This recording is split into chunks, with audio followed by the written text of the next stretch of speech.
Hello, welcome to the Midday News. Let's begin this hour in Abuja, where the victory of President Bola Tinubu was Wednesday affirmed by the Presidential Petitions Election Court. The Presidential Election Petitions Court delivered its judgment on the petitions brought before it by the Labour Party, People's Democratic Party and the Allied People's Movement, challenging the victory of the ruling All Progressives Congress at the presidential election. There is more in this report.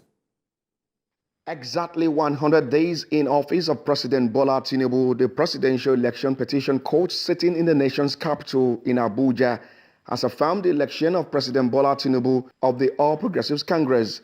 Some landmark decisions have been made in this judgment. The Presidential Election Court dismisses APM, Labour Party and PDP's petition for lack of merit. The court decided that the issue of nomination of Kashim Shettima is a pre-election matter and ought to have been ventilated at the Federal High Court.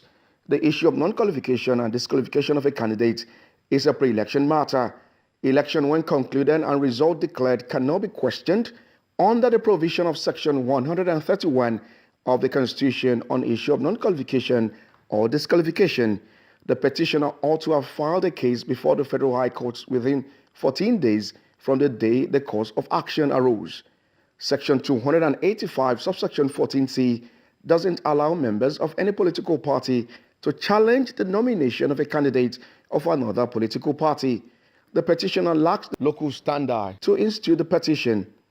On President Tinubu's U.S. charges, Labour Party and its presidential candidate Peter Obi failed to prove that President Bola Tinubu of the All Progressives Congress was convicted for money laundering in the United States.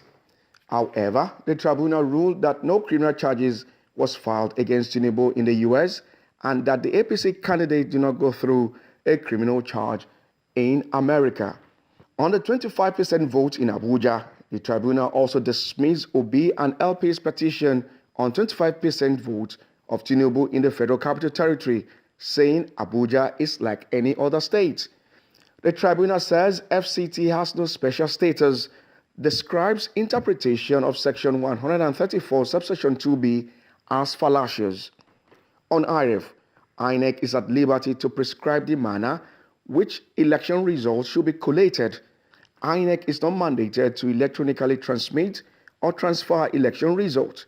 The glaciers experienced during the upload of the result to IRF portal was not a plot to temper or manipulate the result as alleged by the petitioner. The petitioner failed to prove that it was a case of manipulation by INEC.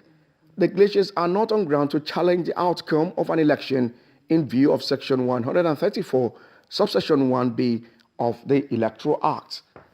On overvoting, Labour Party was unable to prove claims of overvoting in the presidential election.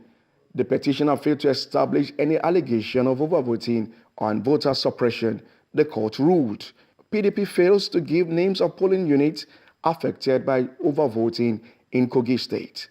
The tribunal rules allegations of result manipulation in Lagos are vague. All your mandate, Bola, all your mandate.